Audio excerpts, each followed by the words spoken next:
What is up, guys, and welcome to another episode of Guarani Vision, the first ever podcast dedicated to Paraguayan football in English. As always, I'm Roberto Rojas, and joining me are my three great co-hosts, Fede Perez, Maria Britos, and Ralph Hannah. And guys, it's February. It's a new month. Hard to believe we're already into the second month of the year. It almost feels like 2023 hasn't even started yet. But everything has been going on in the world of Paraguayan football. Obviously, the Apertura started last weekend, and we'll be talking about what's been going on there, some kind of surprises, some kind of players to watch out for. We'll be also going into what's been going on with the U20 side, as they are still in contention to qualify for the U20 World Cup. They are currently playing the South American U Championship in Colombia to try to qualify to their first ever U20 World Cup in 10 years. And also, we'll be talking about what's been going on with the women's team as the call-ups for the World Cup qualifying playoffs begin in about a couple of weeks. And we have a list of players, so we will see if Paraguay can qualify for the first ever Women's World Cup, which, of course, will start in later June and July. But let's go straight into the mother country, as I always like to say, to Fede Perez. I was actually happy that it's cloudy, that it's, I know it's like super hot, as we always like to say there, but you have been happy that you've been seeing some clouds there. So hopefully it's not too cloudy and kind of ruined your mood of maybe some teams that we'll be talking about in regards to results from this weekend. I think even the players, Roberto, would be happy to leave the sunblock over there, not put it on today. Try to run, try for the training. It's a bit different. It's a bit more comfortable, obviously, for the games. Also, we got the second week of games coming up right now. So yeah, the Apertura already started. We got to look back at the first games. A couple of things stood out to me. Players, new players, obviously. Several injured players also in this first weekend. That was kind of stunning to me. Several important key players in different teams got injured already. We'll be out for a couple of weeks. We definitely got to talk about the under 20, what they're doing. We got a big sell there. We got to talk about somebody going to Europe, and obviously the women's football trying to make it to the World Cup. They're on their way to New Zealand. And obviously, we're going to make that trip with them. We want to see them make their dreams come true. And we definitely got to talk about that list, because now it's official. We got the list. We know who is going to represent our country. We know who's going to try to make it to the next World Cup. Absolutely. One of the names that won't be on this list, however, but is obviously good news, and Fede mentioned it, I want to go to Maria on this one, is obviously the transfer of Soledad Bellotto, a 19-year-old goalkeeper who becomes the first ever Paraguayan to play for Juventus women. Obviously a top side in women's football, not just in Italy, but also overall. I think they played in the UEFA Women's Champions League. So, obviously this is a player that maybe we haven't had too much in our radar, but certainly now getting the chance to play at a big club in a different country in Europe, it's a big thing. It's a big thing for Paraguayan women's football and the development of it. Yeah, that's right, Roberto. It's a great news for us Paraguayan girls. Hi guys, nice to talk to you guys again. But yeah, I think that it's fantastic that we have someone like her going over there. We haven't seen a lot of her, I think, and it would be nice to see what she can do for Juventus. As a goalkeeper, it's a pretty tough position to play for outside. In Europe especially. I don't know if we have a lot of girls as goalkeepers playing outside, so that's great. I'm happy for her, and I hope that she didn't get called up for the qualifiers for the World Cup, but I hope that maybe this helps her concentrating for Juventus and cheer on the sidelines for Paraguay. I'm happy for Paraguay to be going to New Zealand right now. I think that they're going to do great. I hope they can qualify for the World Cup, so at least one side of the league will be going to the World Cup. I've seen some news here and there that the girls haven't been playing and haven't been training in very good conditions, so that's very disappointing from the AFA. From the Paraguayan Association, because they haven't been paying attention to the girls as much as they should. but it is what it is. You gotta tough it out and show and prove that what they're capable of. I hope that they have a good run over there in New Zealand and they can qualify. Absolutely. It would be history. Obviously, it would change and open doors for Paraguayan women and really in this whole sport of that has been developing. And obviously, let's go to Ralph here to close it out because before we mention obviously the women's team and their call-ups for their chance to qualify for the Women's World Cup in Australia and New Zealand, we do have to mention one Paraguayan who we've always talked about on the show who will have a chance at silverware to win in England, and that is obviously Miguel Miron, who will be playing at Wembley Stadium against none other than Manchester United in the EFL Cup, basically the third competition for domestic English football with the Premier League, the FA Cup, and the EFL Cup. So it's a big thing. Obviously, Newcastle haven't won a title in about, I think, like it's been 60 years or something like that. They also haven't been to a final in over 20 years. So for someone like Miguel Miron to get the chance to play on this Newcastle side and get the chance at silverware, I think if he's able to do that at the end of the month when they do play against Manchester United, I mean, that would be a huge deal for him, for Paraguayan football. And I think he will obviously be a big idol at Newcastle United. Yeah. And who would have thought this a year ago when we were sitting here? This time last year, Paraguay were heading pretty much out of the World Cup. Miggy wasn't performing. I think he was behind Ryan Fraser in the Newcastle team. He wasn't really getting many games. And look now, I mean, not only is Newcastle going to the League Cup final, it's really Almiron that's been a huge part of that team. He gave an assist, of course, in that semi-final second leg. And he's been a really important player. He becomes the first Paraguayan to ever go to a League Cup final. We've had Paraguayans in the FA Cup final, of course, Antolin, Alcaraz, but Roque never got to the League Cup final because when he was at Man City, the year they got knocked out by Manchester United, but in the semi-finals, it was a very good game.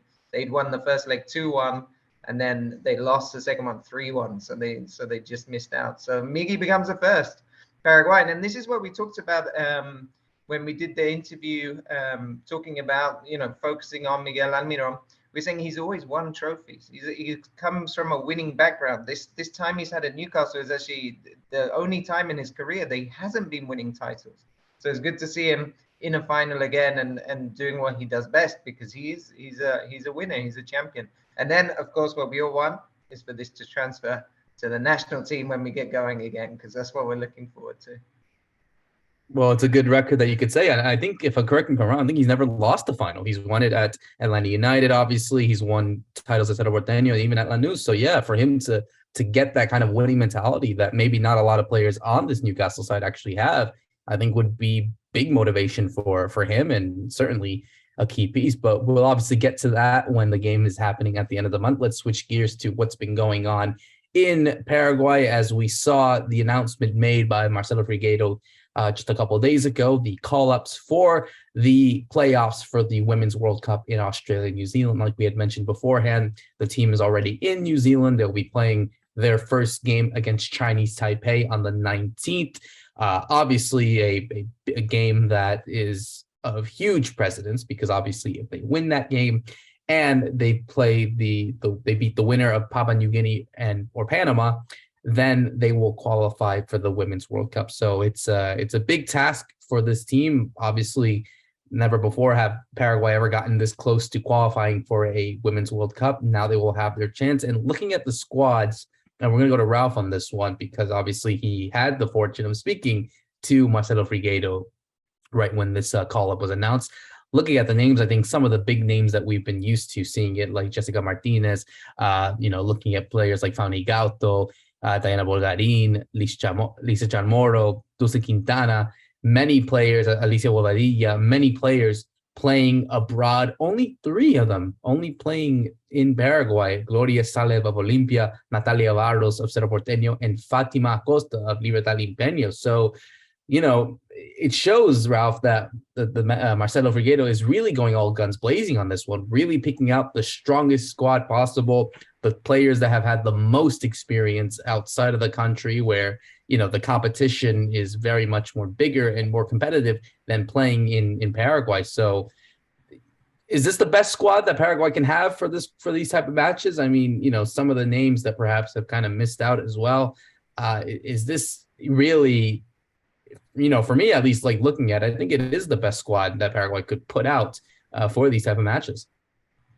Yeah, I think is a combination of two things. Is the best squad in terms of that you have lots of players playing at a higher level, like you mentioned, but also it's the best squad in that it's a big group of these players he's managed to keep together. So Paraguay's been able to do a lot of training sessions, weekly training sessions, using Carfem, the new installations, which are the very good ones. So I know Maria was talking about Emiliano, that had a really bad situation with their women's team. So at local level, but at international level, at the selection level, it's very high standards of the kind of training base and the camps that they've been doing.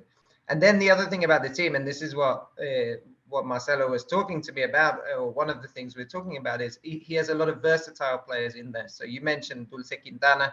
She can play in two positions. She can play across the defense. He was talking about, to me, Camila Arrieta, because she can play basically anywhere down the flank. She could be a left back, left wing back, left winger. And so there's lots of players here that are very adaptable, because what he's looking at is there's going to be two very different games. You have the first game against Chinese Taipei, who are kind of a team that he said, I don't know them. I'm not an expert on this, but he was saying they keep possession a lot. They're very technical. Paraguay is going to have to look to try and break them down or win things from set pieces there. But then we'll get a Panama or possibly Papua New Guinea, assuming we win that game, that will be very different.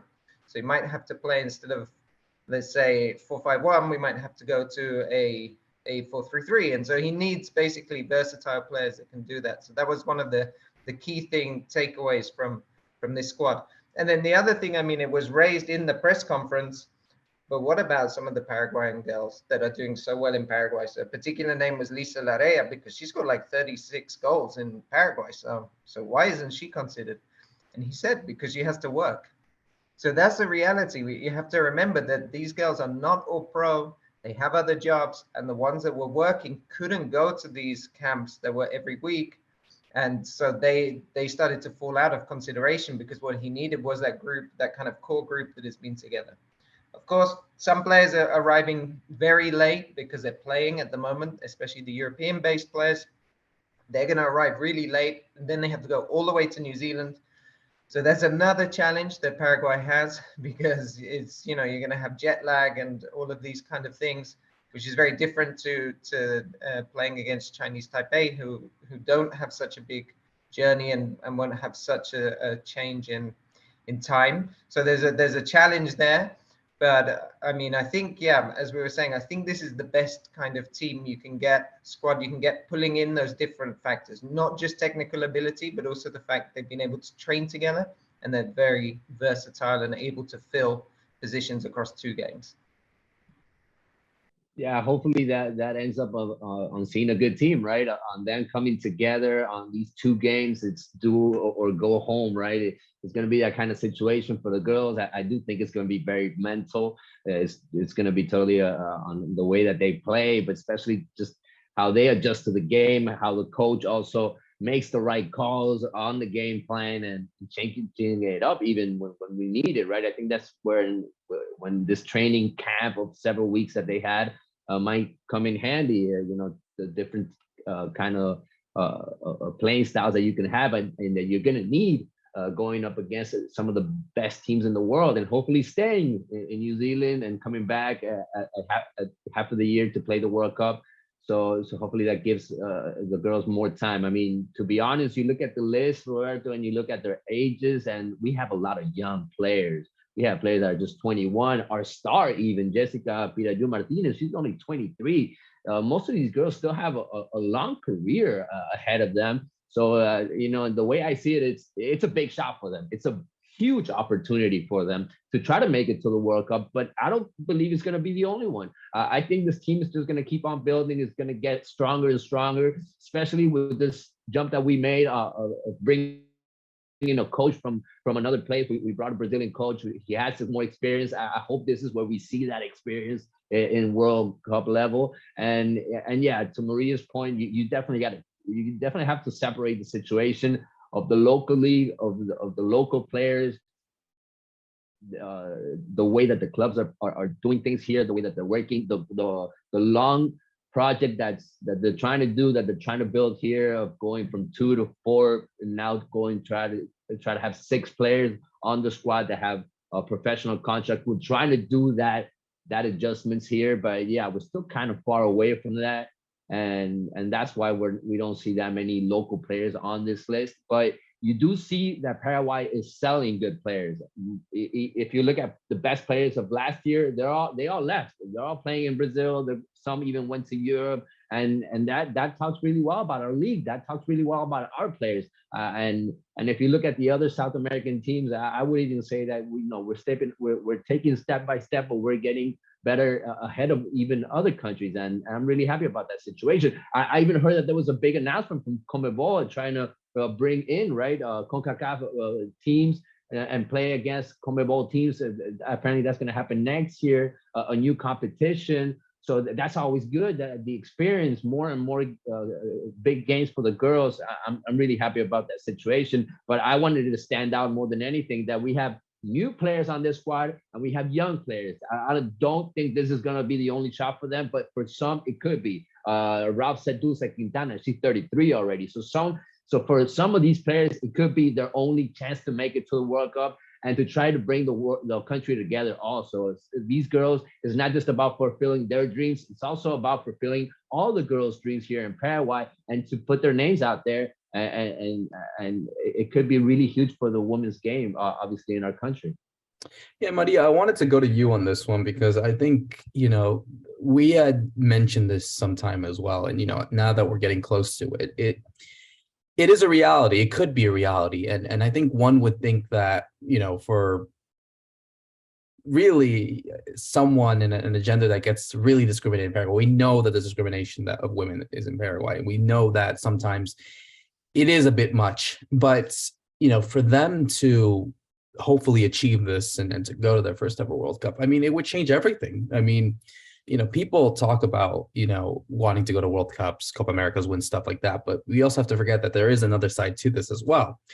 I think them qualifying, yeah, it's a big achievement for the sport. And I'm certain the directors, directivos, they're going to be celebrating that. But I think it's also a big deal for just women in general in Paraguay, that they can see that their opportunity is there, and they could say them as like inspirations, as trailblazers. And so, yeah, I just want your thoughts on how that really could stem on them. Maybe a bit more pressure is given to them. Maybe they understand the obligation. I don't know. It feels like, for me, this is something that for them, they could become, I don't want to say legends, obviously, but, just someone that could really be the people that could help the sport rise and hopefully give other girls and people that look at it more opportunity for them to achieve what they want to achieve. Yeah, that's a good point, Roberto, because, like you said, a woman in Paraguay, in Paraguay, it's still like a third division country, but women are looked down upon a lot in a lot of aspects, and I think that the fact that they are putting themselves out there and putting our name, Paraguay, our country, out into the world, showing what women of Paraguay can do, I think that speaks great of them. And besides the fact that the women are looked down upon a lot and they suffer a lot of discrimination, there's also a big sentiment of women in Paraguay that we are the women in Paraguay are strong, and they have been looked up as the head of the household sometimes, because of historical events, war back in the 1800s. So there is that sentiment of women in Paraguay, and I think that helps a lot for them, for the girls, because there's going to be that support from the fans. And lately, nowadays, you see more support from people watching, women's soccer and really seeing how the game is for the girls. For example, here we're gonna have the World Cup in big screens. We're not gonna have it on secondary platforms. We're gonna have it on big networks. So that's already a good sign that the moving up. The women's sports is moving up. But for Paraguay, there is still some work to do. Like I mentioned earlier, I saw that there was a lot of news that the girls were training in bad conditions, fields that were not properly cut, the grass is not cut, training in, super hot conditions, how it is the weather in Paraguay. So for them to still be, good team and have the will to go all the way to New Zealand, that speaks a lot to me. I think that's courageous, and I just hope that they can still continue to prove, people wrong, that they are here to stay, and that they could hopefully qualify to the World Cup. Yeah, one thing Marcelo said to me was that similar to what Maria's just said, the Paraguay is still a very traditional country, and there is still discrimination. But what he sees is the World Cup qualification is going to break down a lot of that resistance and a lot of those barriers, because it really is like a before and after moment for the country. And this is a guy with experience doing that, right? He was the manager of Equatorial Guinea, who had never qualified for a World Cup before, and he took that team to the 2011 World Cup. He said it's totally different. This Paraguay team is much better than the side he inherited there in Africa. He said that there were lots of kind of disciplinary issues and just very basic cultural kind of things he needed to get them more organized as a team. Whereas here in Paraguay, the girls already have a lot of that, and some of that natural leadership from the older players. And so there is a good base to work with, but right, there's a lot to do, but really so much depends on the World Cup. I mean, I also spoke to him about lots of projects for scouting, for central contracts. Instead of having contracts with the clubs, why not have them directly with the APF? And all of that stuff is contingent on going to the World Cup. If they don't go to the World Cup, probably a lot of that stuff isn't going to happen, which of course it shouldn't be that way, right? We should want to do this anyway, but you can see so much is hinging on these two games. It's a massive moment for the team. Yeah, obviously FIFA is trying to promote women's football all around the world. They're doing a great job with it, but they're still not moving the money that the men's football is moving, Roberto. That's a reality right now. You look at the biggest fee. I was looking at it the other day. The biggest fee all around the world, the women's player that was sold, and you see what Enzo Fernandez was sold now to Chelsea. And the numbers are just crazy still. There's no way to compare it still. And money moves football. Unfortunately, it is that way right now. Football is a big business, and until the directors don't see those big fee numbers coming in, I don't think they're gonna invest that much unless FIFA makes them. Like it's been these last couple of years, FIFA pretty much obligating everybody, not just in South America, and pretty much all the world, to promote women's football. Thanks to that, we have the team that we have today. We have the facilities that we have here in Paraguay nowadays. But yeah, it's just step by step, Roberto. And the girls got to make themselves notice. And the only way they're going to do it is in the World Cup stage. Absolutely. And again, like it's unfair to really compare something that's been going on for centuries, whereas women's football has been going on for just a few decades. It's unfair. And, like Ralph said, it shouldn't be this way, where development for women's sports in general, and not just in football, in sports, isn't being able to be at least to the standard of what men's is as well. I mean, that's a whole different conversation in itself.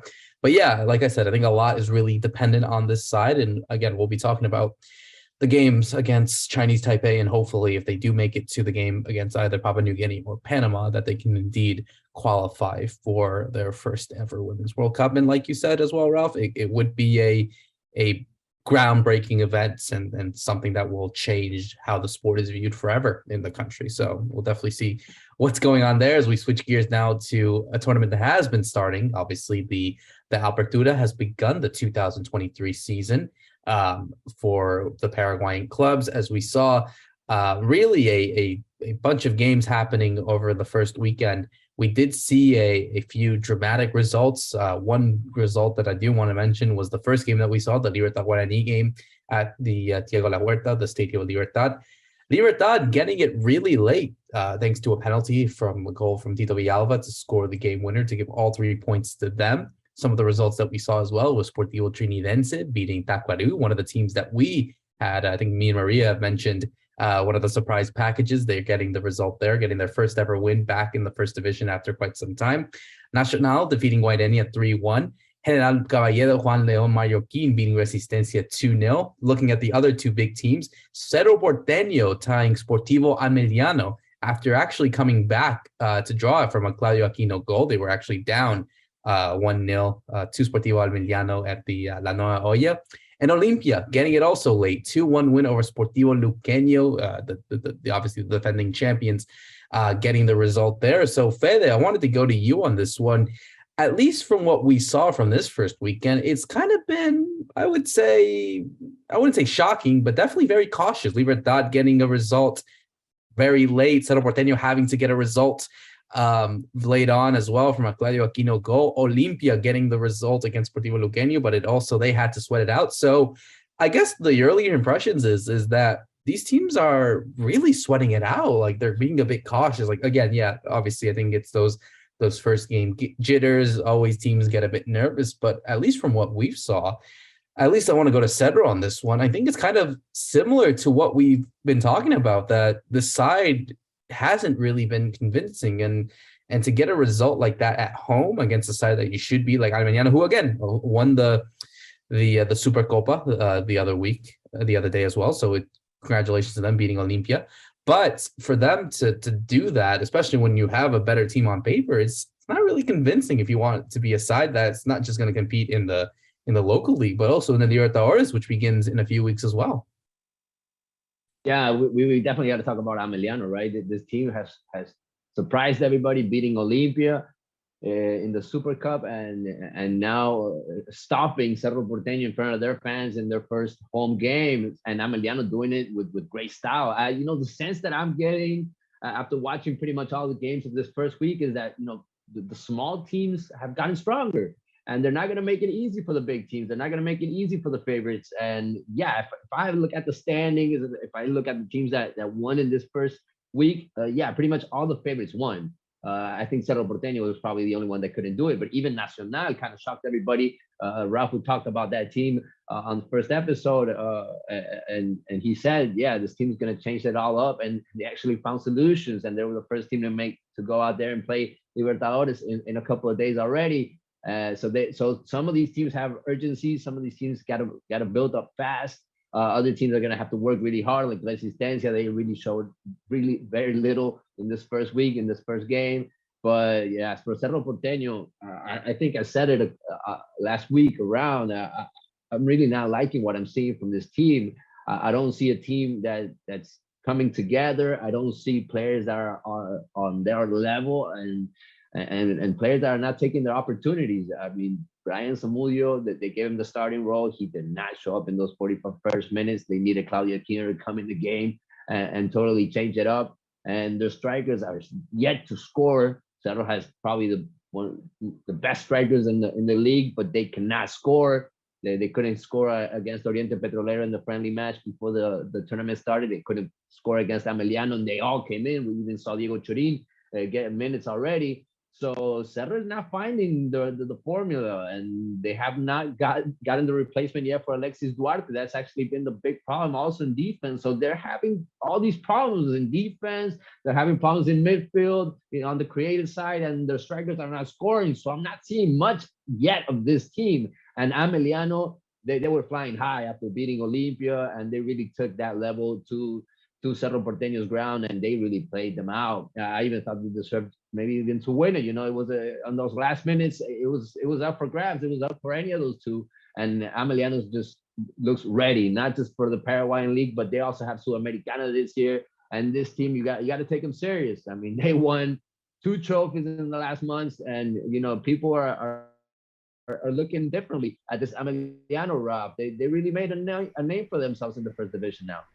Yeah, they're carrying on that form from the end of last season, because you never know, because of the changes in players, and it's quite a long break. Like, will they be able to keep that good run of form up? But they have, because they've done the Super Cup victory, and now they've got this good draw. They're still unbeaten. I mean, worth mentioning, Cerro are still unbeaten. They're on a very good unbeaten run. They've only lost to Olimpia basically in the last 25 matches or something, the two Clásicos. But they still, even though they're not losing, they don't really convince that they're going to go out there and blow teams away. Libertad was similar. I mean, Libertad really dominated, I thought, the game against Guarani. So in a way, it's a fair result that they won. It's just the manner of the victory, coming with a 97th minute penalty, is always a bit jarring for the opposition. But over the course of the game, they were dominating. And you look at that team and you think, unlike Cerro, they're a team that's been together a long time, because they don't have a lot of new additions. So they'll click into gear, I'm sure. But the worry about Cerro is, with some departures and then these new players coming in, like, how's the chemistry? How's this going to work? Also worth noting with Cerro that both Pachi Carrizo and Carrascal were not even in the squad, which one says how big the squad is, but also that there's maybe, again, some issues there. You know, not everybody is maybe on the right wavelength in this new season. So you do see from the big teams, Cerro, the one that are seemingly struggling. And then with Olimpia, you're seeing, again, similar things from last year. They're carrying on that form with Delis Gonzalez. He had a great game against Luqueño, and really is probably the top player in terms of level in Paraguayan football at the moment. So they have, again, a good chance with those strong individuals. But yeah, no, at this point it's early days, right? So nobody's blown us away, and then there's still plenty of time for a lot to happen. Yeah, I think that obviously it's still the first games of the season of the Apertura, but I would love to see more of the the not favorites. Talking about like Trinidense, Guareñas, all the teams, to see them, give all these big teams more, competition, give, an excitement to the season, because I feel like we're always seeing the big ones up there, from start to end. So I would love to see more of that. I hope that these teams, make it fun for everyone to watch, and obviously add some drama into the season. Yeah, definitely. I think that kind of, surprise and parody would be great for them. And, like I said, I think, obviously we don't want to like put in a huge prediction and say, oh, this season's going to go that way, and saying that like the big teams are going to fall out and the small teams are going to go and surprise everyone. No, I don't think that's plausible. I mean, it's football, anything can happen. But I think, like I said, it's not a case of teams just blowing people away. I think it's still, like I said, early days. Obviously, when the competitions begin for like Copa Libertadores and Sudamericana, that's where we'll kind of see some of the teams that probably are better with depth really demonstrate how good they are. Maybe they have more experience. They know what it's like to play those type of games. They'll be fine on that end. But I mean, again, it's nothing really convincing for the time being, and we'll have to wait and see what happens, this weekend. But I think, going to Fede's point, I think for Cerro Porteño, I think they have to be like more concerned than anyone else out of all the teams. I think because of the fact that they haven't really replaced their captain yet at the center back position with Alexis Duarte. None of their strikers, like you said, haven't been scoring, goals coming from other players. They really need to step it up. And, I think if they don't, then I think we can start to see a team that perhaps isn't going to be convincing enough to win the league. I mean, it's sad to say that, considering how good Cerro have always been consistently during these years. But, when your players are not scoring, Fede, and obviously you're not making any big signings, do we really have to feel convinced by them by any chance? I mean, I don't know. It's just, again, I'm saying this in literally week 2 of the season, but it's those games, how early on, you have to demonstrate how good you are. You have to pick up points. You have to demonstrate your talent. And if you're not doing that early on, all the other teams are just going to catch up on you, and you're not going to be able to catch up on them. Yeah, I don't know how much time they're going to give to Cerro Porteño, especially their coach. You know, people are not feeling it that much with Chiqui Arce as of right now. You kind of feel that mood in the stadium. It's going to be good for them that they're going to Encarnacion, I believe, this weekend. They're going to have a trip. They're going to be kind of far away from the city, kind of get together again. You talk. I think it was Ralph that said that mentioned a couple of locker room issues also that have been going around. There's rumors ever since last season. So if you don't start resolving those situations, and if the team doesn't start building something on the pitch, and then you have that Libertadores coming up next month.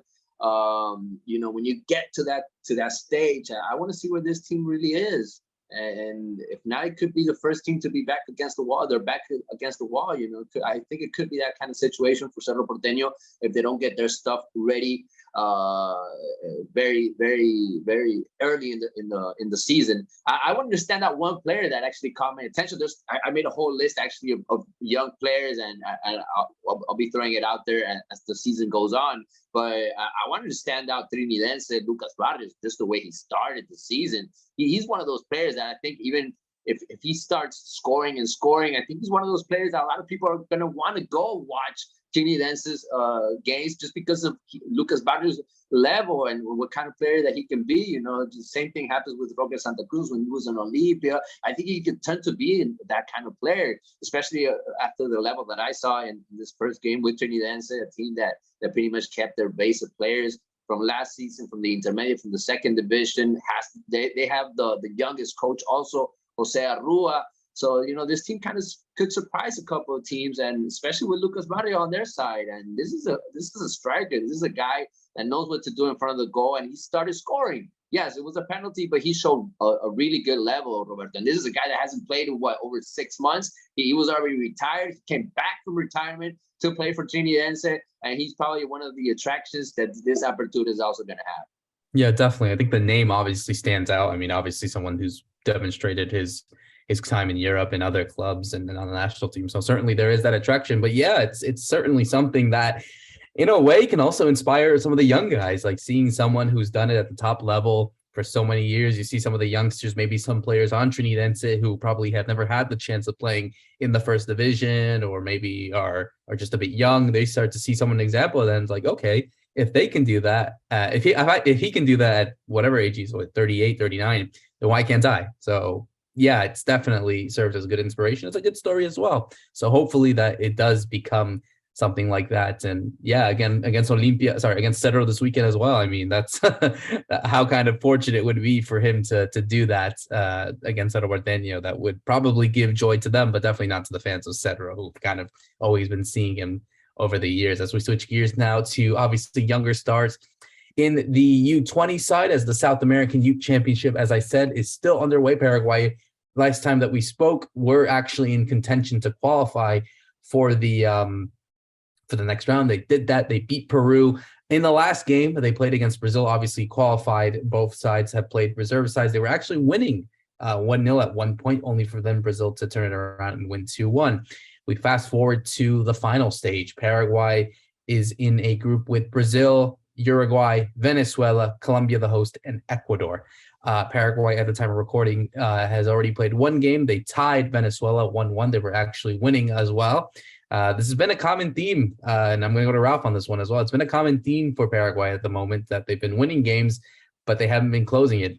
Wow, such a surprise as we've seen that on the national team level for the men's game. We're also seeing it as well in the U20 level, but they got the 1-1 draw against Venezuela. Today, they take on the host again, Colombia, where they got the 1-1 draw the first time that they played, before closing it out against Brazil, Uruguay, and then Ecuador, for them to be one of the top 4 teams to qualify amongst 6 of them. So they're really in a position to not drop any more points, and especially against rivals that are kind of direct. You would assume that they probably will not beat teams like Brazil and Uruguay, just given the quality and the talent that they've had. But really, it's the games against Colombia and Ecuador. Those are the results that you kind of have to get all 3 points. But I think the game against Venezuela, I think that was a missed opportunity, really. That kind of could have gave them a bit more comfort for them to, not feel as obligated. So, yeah, obviously they want to go and win all the games that they should, but now there's more pressure now to get a result against the host Colombia and to be able to qualify, or at least have the contention to do qualify for the World Cup. Yeah, it's the pressure is on, and it's exactly how you called it, Roberto, that this game against Colombia and the final game against Ecuador are going to be the key ones, really, because that's who you're fighting with to go into the World Cup.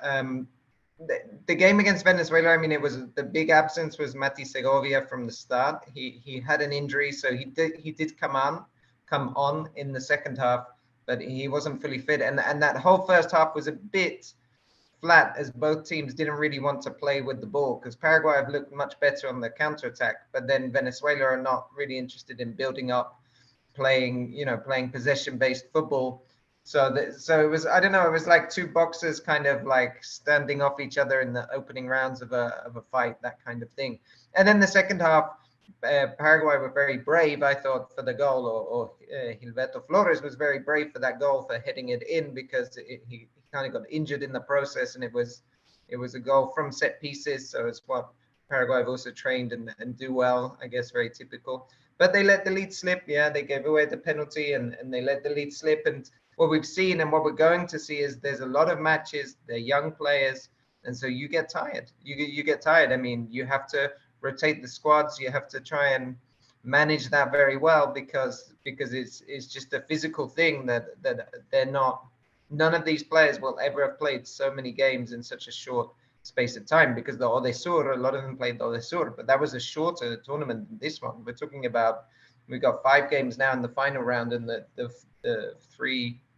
4 games before, right? So it's 9 games. It's even more than a World Cup.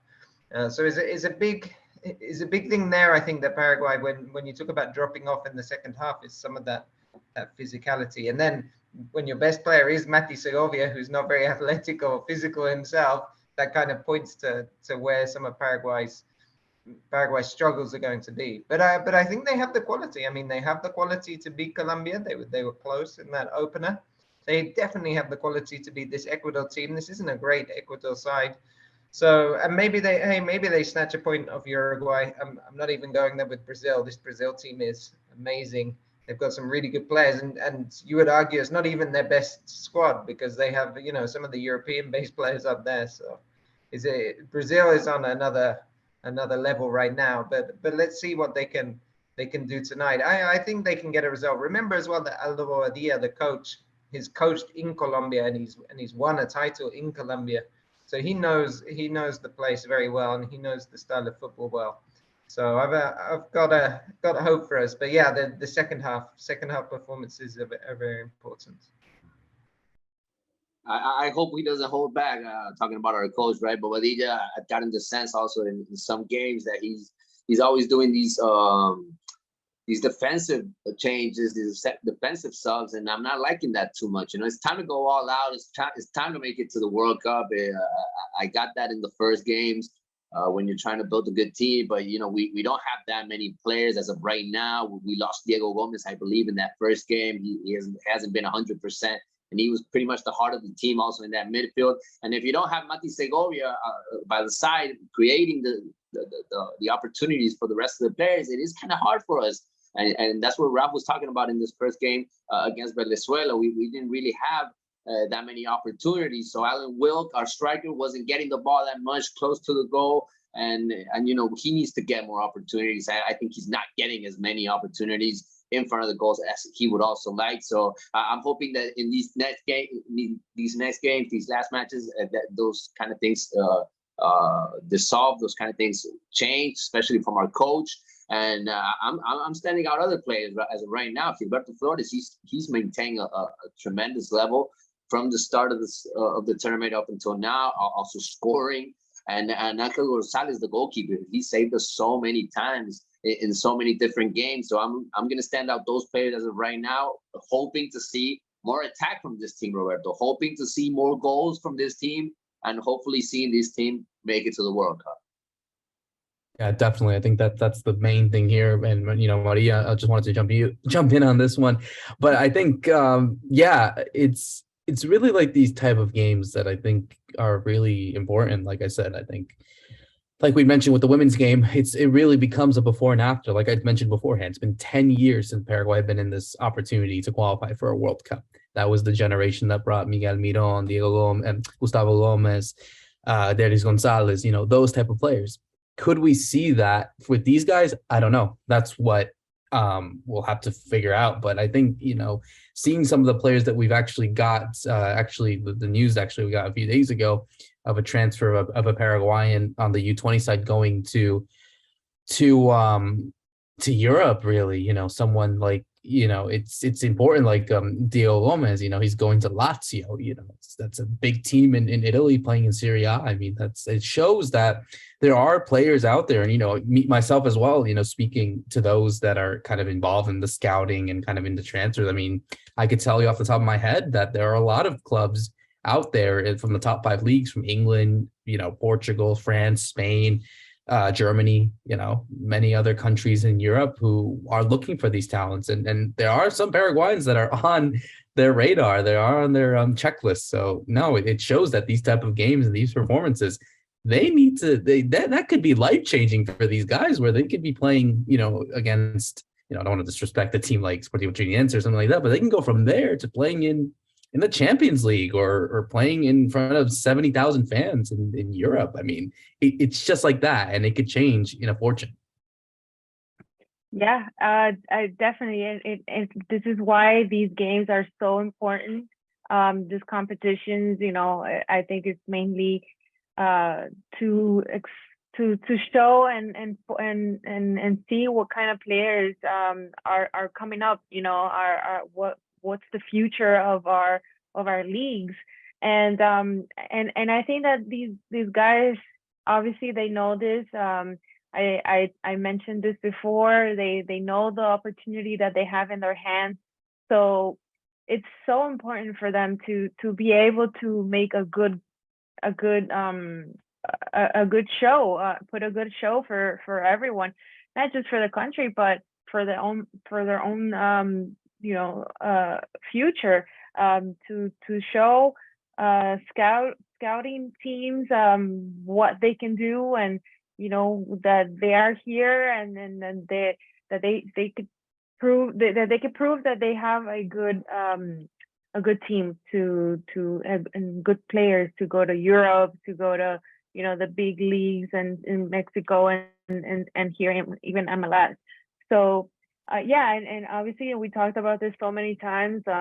Guys like Miguel Almiron have opened these doors for them, and I think now that we're seeing such a strong Miguel Almiron in Europe, which is totally different than in MLS, opens a lot more doors for players to go to these teams. Like you said, you have teams from Spain and Italy and Turkey looking at these young players, because they know what we can bring for the teams.